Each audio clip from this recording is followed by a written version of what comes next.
नमस्कार मित्रांनो, एमपीएससी मेडिजी मध्ये मनपूर्वक स्वागत आहे.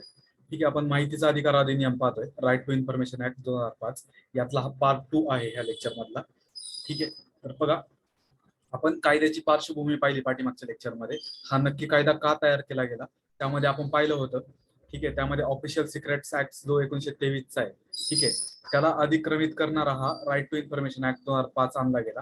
ते आपण पाहिलं मागच्या लेक्चरमध्ये. काही आंतरराष्ट्रीय संदर्भ पाहिले, कोणकोणत्या देशांमध्ये माहितीचा अधिकार देण्यात आलेला आहे आणि कोणकोणत्या वर्षी तो देण्यात आला, आणि त्या वर्षी आपण प्रश्न पण पाहिले.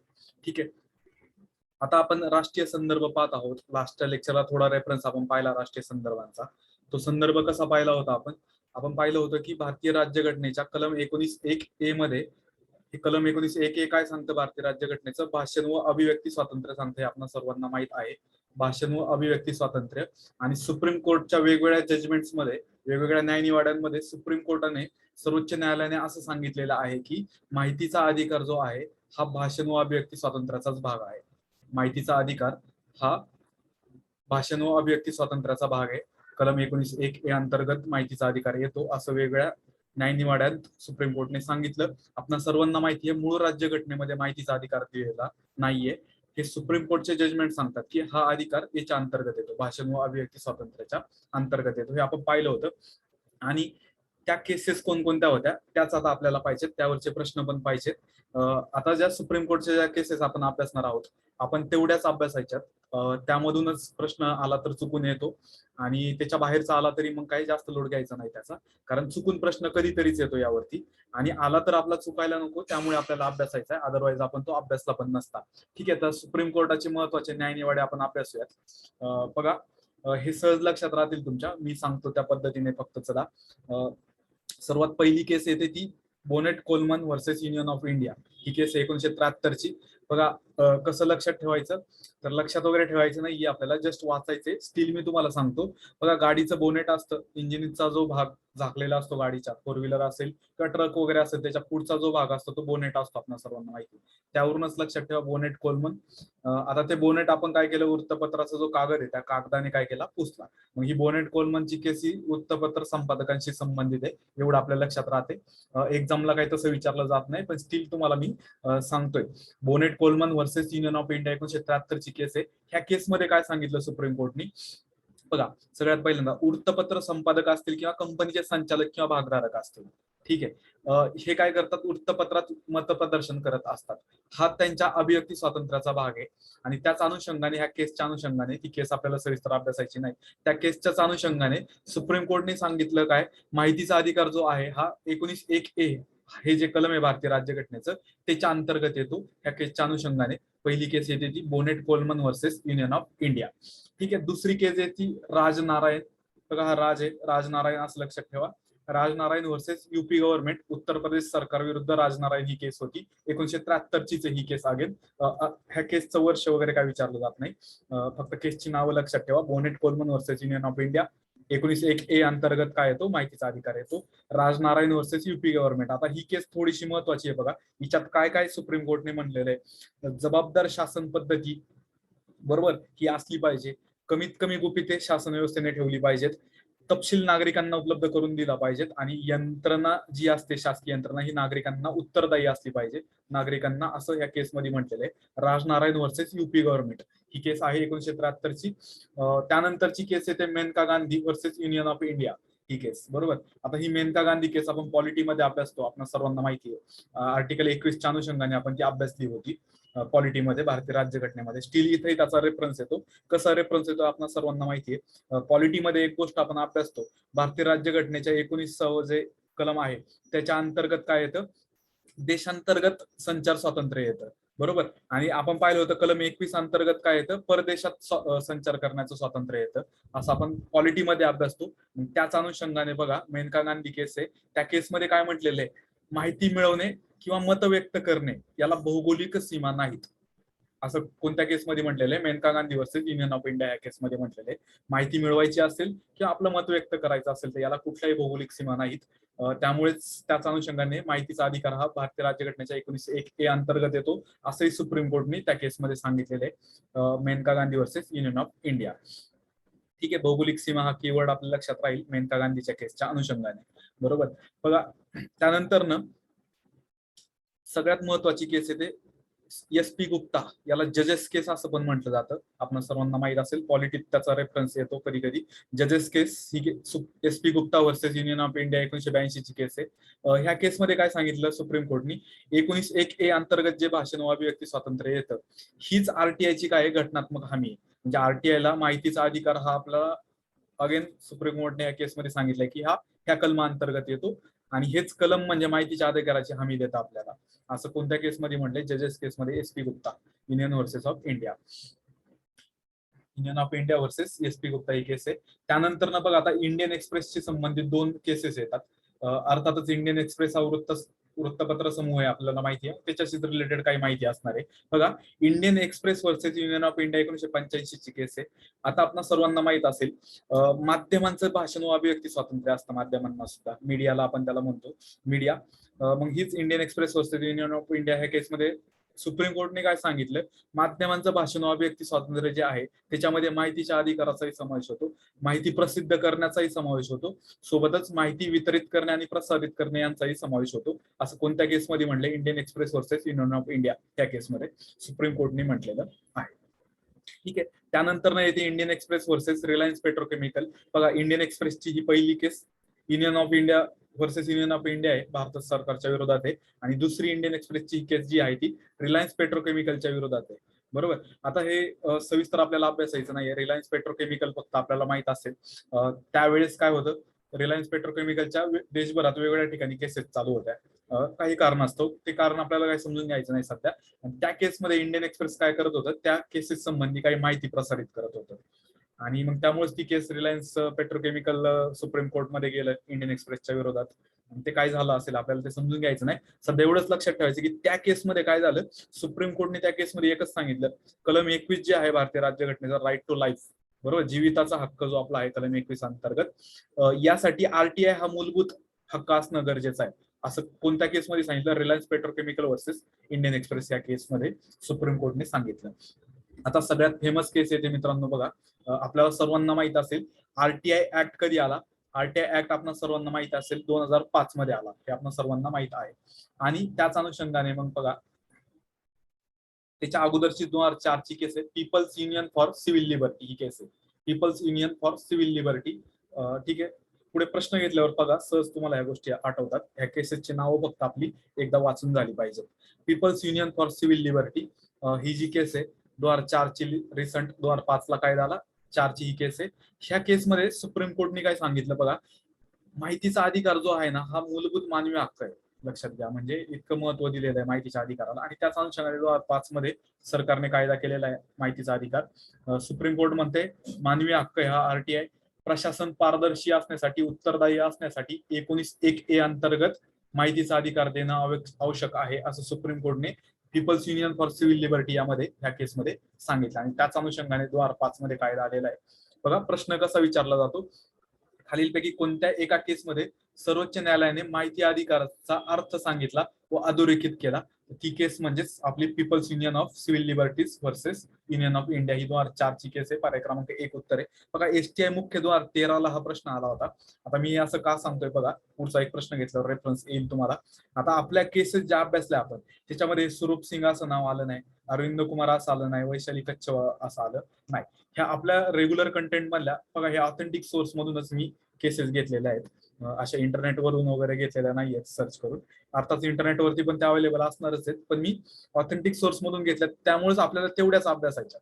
Bonnet Coleman versus union of India, Rajnarain versus UP government, Maneka Gandhi versus union of India, SP Gupta versus union of India, Indian express versus union of India, Indian express versus Reliance petrochemical आणि People's union for civil Liberty 2004 ची case आहे. ह्या केसेसची नावं एकदा आपण just overlook करून घ्यायची. That's it. बघा प्रश्न त्याच अनुषंगाने विचारला गेला आणि ह्या केसमध्ये आपल्याला माहिती येतं मग People's union of Civil Liberties 2004 ची केस लेटेस्ट, हे याचं योग्य उत्तर आहे. आणि STI मुख्य 13 ला प्रश्न आहे आणि त्याच वेळेस बघा 13च्याच पेपरला दुसरा प्रश्न कसा विचारला होता. आता हा प्रश्न थोडा अवघड होता, तो कसा टॅकल करायचा होता ते मी तुम्हाला सांगतो, किंवा असं आपण आता काय करूयात, एक अप्रोच आता तुम्हाला मी सांगतो, जेणेकरून असा जर चुकून एखादा प्रश्न आला तर काय करायचं. माहितीचा अधिकार तसेच पर्यावरणाचे व मानवी आरोग्याचे रक्षण करण्यासाठी असलेला सामाजिक सहभाग अधिकार हे संविधानाच्या अनुच्छेद 21 मध्ये समाविष्ट आहेत. हा निकाल सर्वोच्च न्यायालयाने खालीलपैकी कोणत्या केसमध्ये दिला आहे? आता बघा, जरा हा त्याच वेळेस प्रश्न आला. एक आला People's union of Civil Liberties, हे उत्तर आलं. त्यामुळे आता त्याच वेळेस दुसरा प्रश्न वेगळ्या अँगलनी येतोय म्हटल्यावर याचं उत्तर थोडं वेगळं असणार आहे. बरोबर, त्यामुळे People's union of Civil Liberties हे उत्तर नसणार आहे. बरोबर. आणि दुसरी गोष्ट बघा, इथे ही केसच्या अनुषंगाने आपल्याला लक्षात येते मानवी आरोग्य आणि पर्यावरण याचा रेफरन्स येतो. बरोबर, त्यामुळे काहीतरी हे रिसर्च फाउंडेशन फॉर सायन्स आणि नॅचरल रिसोर्स पॉलिसी याच्याशी संबंधित ही केस असू शकते, असं आपल्याला लॉजिक लावता येते, गेस करता येतो. ठीक आहे. पर्याय क्रमांक 2 हे याचं योग्य उत्तर आहे. एस पी गुप्ता पण केस पाहिली आपण, पण हे दोन्ही उत्तर नाहीये त्याचे, पीपल्स युनियन आणि एस पी गुप्ता. याचं उत्तर research foundation for science technology and natural resource policy versus union of India ही केस आहे 2007 ची. त्याच्यामध्ये ते सुप्रीम कोर्टने सांगितलं होतं की आर्टिकल 21 अंतर्गत समाविष्ट आहे हा माहितीचा अधिकार किंवा पर्यावरणाचे मानवी आरोग्याचे रक्षण यासाठी माहितीचा अधिकार असेल, सामाजिक सहभाग अधिकार असेल, हा 21 अंतर्गत येतो, असं कोणत्या केसमध्ये सांगितलं? Research foundation for science technology and natural resource policy. ठीक आहे, थोडा अवघड प्रश्न होता, इट्स ओके, पण आपण जस्ट ओव्हरलुक करून घेऊयात. चुकून आला तर आपलं उत्तर चुकायला नको. बघा, पुढचा सेम क्वेश्चन एसटी मुख्य 14ला म्हणजे दुसऱ्या वर्षी परत विचारला. सर्वोच्च न्यायालयाने माहितीच्या अधिकाराची व्याख्या इंटरप्रिटेशन खालीलपैकी कोणत्या प्रकरणी केलं आहे? आपण मगाशीच पाहिलं, इथं People's union of Civil Liberties ह्या केसमध्ये केलंय, त्या बाकीच्या पण केसेस आपण पाहिल्या. ठीक आहे, पण पर्यायात आपल्याला फक्त येते ती people's union of for civil liberties versus union of India ही केस आहे 2004 ची. याच्यामध्ये काय केलेलं आहे? माहितीच्या अधिकाराचं इंटरप्रिटेशन सुप्रीम कोर्टनी सर्वोच्च न्यायालयाने केलेलं आहे. बरोबर. आणि ह्या बाकीच्या पण केसेस असतील, Bennett Coleman versus union of India असेल, त्यानंतर येते आपली राजनारायण वर्सेस युपी गव्हर्नमेंट येते, त्यानंतर मेनका गांधी केस येते, त्यानंतर एसपी गुप्ता केसेस ज्याला आपण जजेस केस म्हणतो ती केस येते, त्यानंतर इंडियन एक्सप्रेसच्या 2 केसेस येतात, एक 1985 Indian express versus union of India, त्यानंतर 1988 मधली येते Indian express versus Reliance petrochemical, आणि त्यानंतर आपण पाहिली 2004 ची people's union for civil liberty ही केस पाहिली आपण.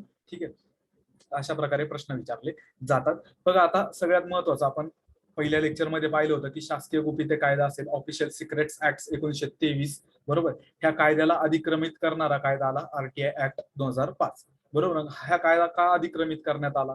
ह्या कायद्याला म्हणजे काय करणार, ह्या कायद्याला थोडा वरचढ ठरणारा आरटीआय ऍक्ट का आणला गेला?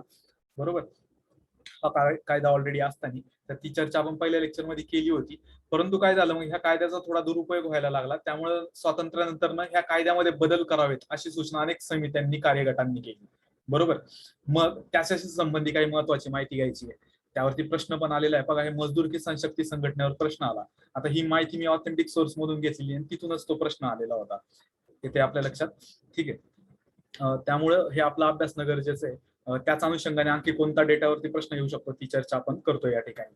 बघा, आपण मगाशीच पाहिलं की सुप्रीम कोर्टने काय सांगितलेले वेगळ्या केसेसमध्ये, भारतीय राज्यघटनेचा कलम 19(1)A जे आहे, बरोबर, भाषण व अभिव्यक्ती स्वातंत्र्य, त्याच्या अंतर्गतच आरटीआय येतो असं सुप्रीम कोर्टने वेळोवेळी स्वातंत्र्यानंतर बऱ्याच केसेसमध्ये सांगितलं, हे आपण ऑलरेडी पाहिलं. आणखी एक केस येते हमदर्द दवाखाना वर्सेस गव्हर्नमेंट ऑफ इंडिया, ह्या केसमध्ये पण सुप्रीम कोर्टने सांगितलं माहिती अधिकाराचा, त्यांनी काय केला, उल्लेख केला सुप्रीम कोर्टने. त्यानंतर बघा, पूर्णचंद्र मिश्रा हे ओरिसा हायकोर्टाचे न्यायमूर्ती आहेत. बरोबर, यांनी एक महत्वाचं स्टेटमेंट दिलेलं आहे. पूर्णचंद्र मिश्रा हे नाव जस्ट वाचून घ्या, पाहून घ्या, एक्झाम मध्ये चुकून प्रश्न आला तर ते आपल्याला पर्यायातून लगेच शोधता येतो. बरोबर, पूर्णचंद्र मिश्रा ओरिसा हायकोर्टचे न्यायमूर्ती आहेत. बरोबर, त्यांनी असं सांगितलं की स्वातंत्र्याचा अधिकार जो आहे, भाषण व अभिव्यक्ती स्वातंत्र्य असेल, याच्या प्रभावी अंमलबजावणीसाठी माहितीची आवश्यकता असते. आपल्याकडे माहिती उपलब्ध असेल तरच आपण तो अधिकार बजावू शकतो. त्यामुळे काय होईल, जर ती माहिती आपल्याकडे नसेल तर कलम 19(1) हे काय होईल, निरर्थक ठरेल. त्यामुळे माहितीचा अधिकार लोकांना उपलब्ध करून दिला पाहिजे असं कोणी म्हटलेलं आहे? पूर्णचंद्र मिश्रा यांनी म्हटलेलं आहे. बघा, आता सगळ्यात महत्वाचा एक दबाव गट येतो, मजदूर किसान शक्ती संघटना. बरोबर, राजस्थान मधली ही संघटना आहे. आता ह्या संघटनेचे अरुणा रॉय असतील किंवा निखिल डे असतील, यांनी काय केलं होतं त्यावेळेस, बघा, जे रोजगार योजना असतील, रोजगार योजनेचे त्यांनी सोशल ऑडिट करण्याचा प्रयत्न केला. पब्लिक हिअरिंग असतील, म्हणजे आपण त्याला म्हणजे जनसुनावणी असं आपण म्हणतो त्याला, जनसुनावणीच्या माध्यमातून त्यांनी काय केलं, पब्लिक हिअरिंग असेल, सोशल ऑडिटच्या माध्यमातून रोजगार योजनेच्या ज्या नोंदवह्या होत्या, म्हणजे सरकारकडेच असणारे, ऑब्व्हियसली सरकारी अधिकाऱ्यांकडे किंवा सरकारी यंत्रणेकडे ह्या नोंदवह्या असणार आहेत. त्याचं जाहीर वाचन केलं लोकांसमोर, जनतेसमोर त्यांनी, आणि मग त्यामध्ये नोंदी वगैरे योग्य केल्या जातात की नाही, त्याच्यात पारदर्शकता राहावं या दृष्टीने त्यांनी काय केलं, त्याचं जाहीर वाचन केलं. शासनकर्त्यांना व्यासपीठावरती जाब विचारायला सुरुवात केली गेली. बरोबर. त्यामुळे बघा 90च्या दशकात ही मोहीम सुरू झाली होती, 1990च्या दशकामध्ये. त्यावेळेस ही मजदूर किसान शक्ती संघटना कार्यरत होती. अरुणा रॉय, हे बघा ही नावं लक्षात ठेवा, अरुणा रॉय आणि निखिल डे, यावरती प्रश्न येऊ शकतो. अरुणा रॉय आणि निखिल डे यांनी ते संघटन केलं होतं, आणि त्याच्याच अंतर्गत त्यांनी सोशल ऑडिट केलं. सामाजिक लेखापरीक्षण आपण मराठीत त्याला म्हणतो. सामाजिक लेखापरीक्षण करणं म्हणजे काय, जनतेमार्फतच प्रत्यक्षात त्यावरती त्याचं ऑडिटिंग करणं एक प्रकारे, म्हणजे ते पब्लिक हिअरिंगच्या माध्यमातून असेल. त्यावेळेस त्यांनी रोजगार योजनेच्या बाबतीत या गोष्टी केल्या होत्या, आणि त्यावरतीच बघा कसा प्रश्न आलेला आहे. आता हे पब्लिक हिअरिंग्स केल्यात म्हणजे लोकांना माहिती कळावी नक्की ह्या नोंदवहीत काय केलेलं आहे.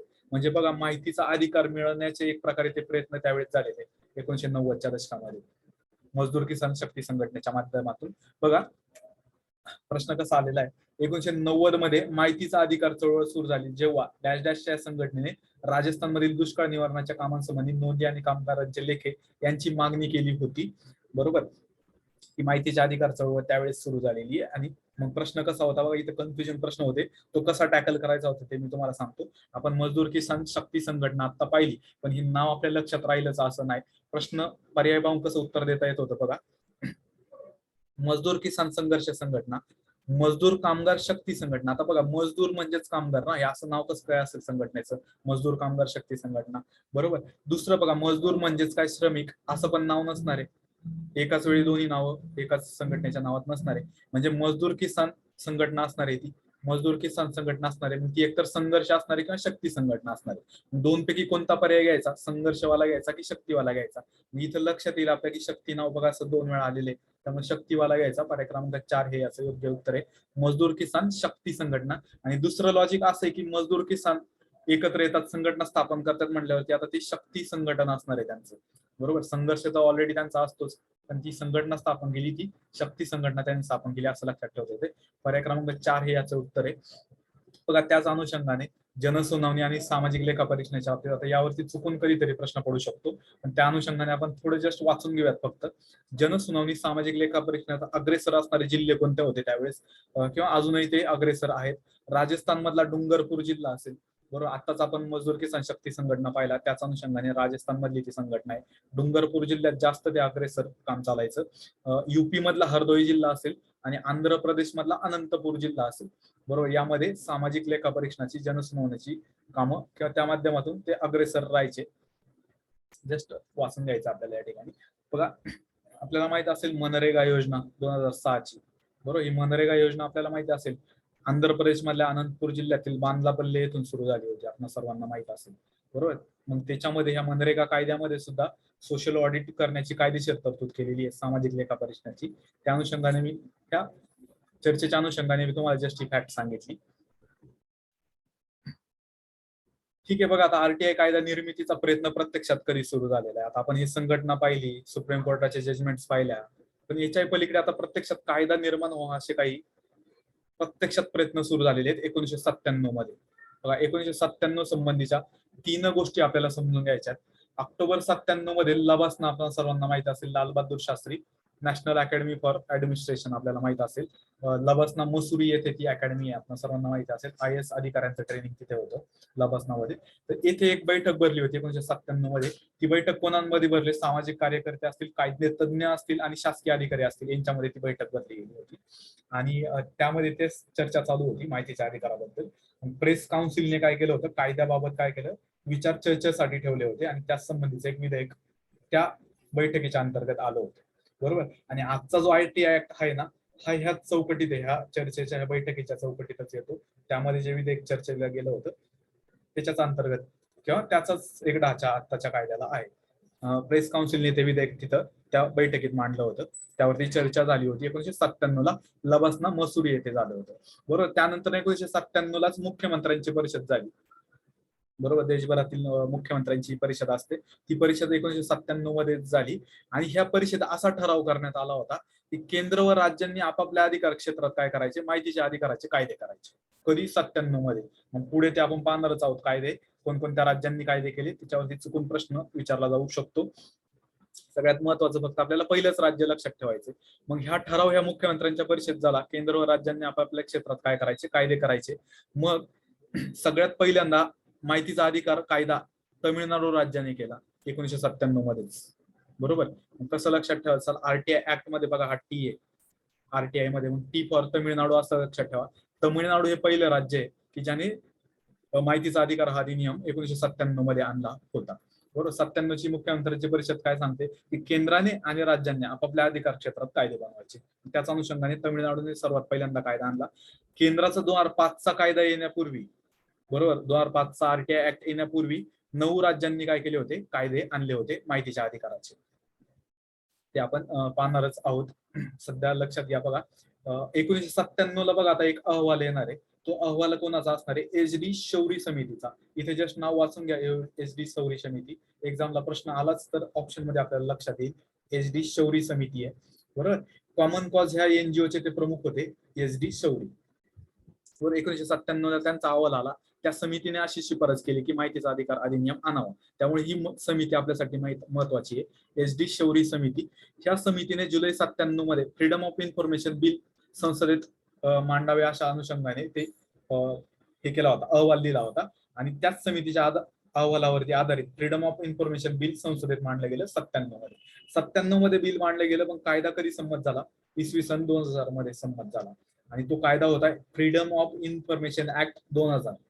बरोबर. इथं सध्या एवढंच लक्षात ठेवणं अपेक्षित आहे, फ्रीडम ऑफ इन्फॉर्मेशन ऍक्ट कधी आला, 2000 मध्ये आला. फ्रीडम ऑफ इन्फॉर्मेशन ऍक्ट, बरोबर, फ्रीडम हा नाव आहे त्याच्यामध्ये. फ्रीडम ऑफ इन्फॉर्मेशन ऍक्ट 2000 हा कायदा आला संसदेमध्ये. वाजपेयी सरकारच्या कालखंडात तो मंजूर झाला होता 2002 मध्ये.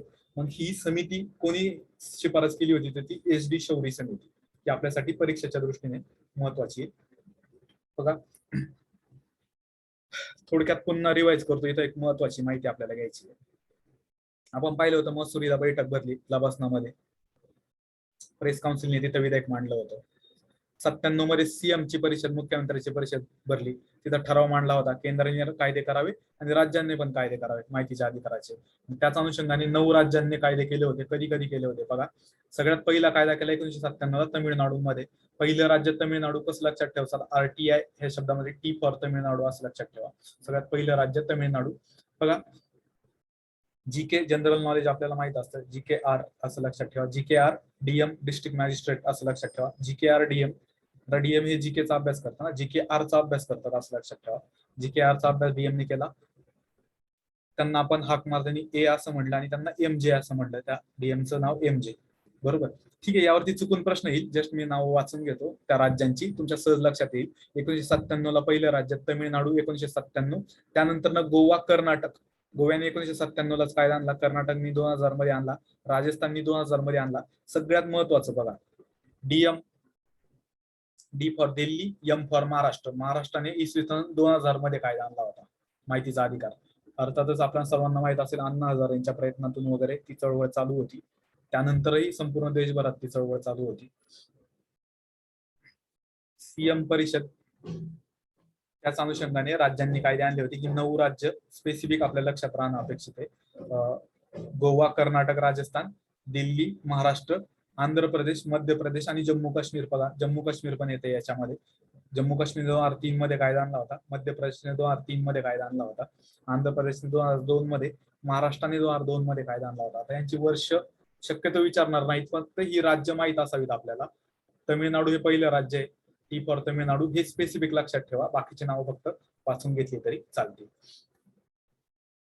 आता एच डी शौरी समितीच्या शिफारसीनुसार फ्रीडम ऑफ इन्फॉर्मेशन ऍक्ट 2002 मध्ये आला, आपल्या सर्वांना माहिती असेल. बरोबर. आता काय केलं गेलं बघा, देशभरातील कायद्यात काय यावी, सुसूत्रता यावी. आता इकडे राज्यांनी कायदे केले, केंद्राने पण कायदा केलाय. ह्या कायद्यात सुसूत्रता यावी अशी मागणी होऊ लागली. बरोबर. राज्यांमध्ये वेगळे कायदे, केंद्राचा वेगळा कायदा, त्याच्यात सुसूत्रता असावी म्हणून काय केलं गेलं बघा, फ्रीडम ऑफ इन्फॉर्मेशन ऍक्ट 2002 च्या ऐवजी काय आणण्यात आला, आरटीआय ऍक्ट 2005 आणण्यात आला. युपीए गव्हर्नमेंटने आणला होता काँग्रेसच्या काळात 2005 चा, आमचा सर्वांना माहित असेल. म्हणजे आरटीआय ऍक्ट कायद्यामुळे कोणता कायदा रद्द करण्यात आला, फ्रीडम ऑफ इन्फॉर्मेशन ऍक्ट 2002 रद्द करण्यात आला. बरोबर. इथं एक महत्वाची माहिती सांगतो बघा मी. 2002चा कायद्याचा रेफरन्स आला म्हणून. 2002चा कायदा कोणता पाहिला आपण? Freedom of information act. तो कोणत्या समितीच्या शिफारसीनुसार आला होता? HD शौरी समितीच्या शिफारसीनुसार. बरोबर. आता 2002 मध्येच बघा 28 सप्टेंबर 2002 मध्ये, आता ही आउट ऑफ द बॉक्स माहिती आहे थोडी, चुकून प्रश्न याच्यावरती येऊ शकतो, चुकून 28 सप्टेंबर 2002 मध्ये फ्रीडम ऑफ इन्फॉर्मेशन नेटवर्क बल्गेरियामध्ये सुरू झालं होतं. ती एक चळवळ सुरू झाली होती आंतरराष्ट्रीय स्तरावरती. एक कृतीशील संघटन जाळे होतं ते बल्गेरिया मधलं फ्रीडम ऑफ इन्फॉर्मेशन नेटवर्क 2002 मधलं. त्यांनी तिथं 28 सप्टेंबर 2002 ला ते नेटवर्क सुरू केलं आणि त्यामुळेच काय केलं गेलं, 28 सप्टेंबर हा आंतरराष्ट्रीय स्तरावरती माहिती अधिकार दिन म्हणून साजरा केला जातो. ही 28 सप्टेंबर तारीख फक्त या ठिकाणी लक्षात राहू द्या. फ्रीडम ऑफ इन्फॉर्मेशन ऍक्ट 2002 च्या ऐवजी कोणता कायदा आणण्यात आला? RTI ऍक्ट 2005 आणण्यात आला. का आणला हा RTI ऍक्ट 2005? ऑलरेडी हा 2002चा कायदा होताच ना. 2005चा कायदा का आणला? तर राज्यांनी पण वेगवेगळे कायदे केले होते आणि केंद्राने पण फ्रीडम ऑफ इन्फॉर्मेशन ऍक्ट 2002 आणला होता. याच्यामध्ये सुसूत्रता असावी म्हणून एकच कायदा संपूर्ण देशभर आणण्यात आला, तो म्हणजे RTI ऍक्ट 2005. ठीक आहे. मग त्याच अनुषंगाने बघा प्रश्न कसा विचारलेला आहे. माहिती अधिकार अधिनियमाने पुढील कायद्याचे निरसन केले. निरसन केले म्हणजे तो रिपील करण्यात आला, रद्द करण्यात आला. कोणता कायदा? तर आपल्याला माहिती आहे माहिती मिळवण्याचे स्वातंत्र्य, freedom of information act. Freedom of information act कधीचा आहे? 2002चा. हा कायदा निरसित करण्यात आला. आता पुढे आपण माहितीचा अधिकार ज्यावेळेस अभ्यासणार आहोत त्यावेळेस लक्षात येईल माहिती अधिकारामध्ये एकूण 31 कलम आहेत. ते सगळं कसं लक्षात ठेवायचं मी सांगणार आहे. सध्या फक्त मी जस्ट ऐकून घ्या फक्त. 31वा कलम, जे 31 कलम आहेत RTI मध्ये टोटल, त्यातलं शेवटचं कलम 31वा कलम. त्या 31व्या कलमातच असं सांगितलंय फ्रीडम ऑफ इन्फॉर्मेशन ऍक्ट जो आहे, फ्रीडम ऑफ इन्फॉर्मेशन ऍक्ट जो आहे 2002चा, हा कायदा आता काय करण्यात येतोय? रद्द करण्यात येत आहे आणि त्याच्याऐवजी RTI ऍक्ट 2005 आणण्यात येत आहे. RTI ऍक्ट 2005 आणलेला आहे. ठीक आहे. थँक्यू मित्रांनो. नेक्स्ट लेक्चर मध्ये काय करूयात आपण? RTI ऍक्ट बद्दल काही मूलभूत माहिती घेऊयात, सोबत त्यावरचे प्रिव्हियस इयर क्वेश्चन घेऊयात.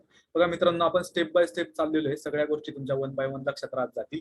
याच्या PDF मी आपल्या MPSC मेडिझी ह्या ऍप वरती, ऍप्लिकेशन आहे आपलं अँड्रॉइड ऍप्लिकेशन MPSC मेडिझी, हे ऍप तुम्ही डाउनलोड करा केलं नसेल तर, त्यावरती तुम्हाला PDF ह्या उपलब्ध होऊन जातील. ठीक आहे. थँक्यू.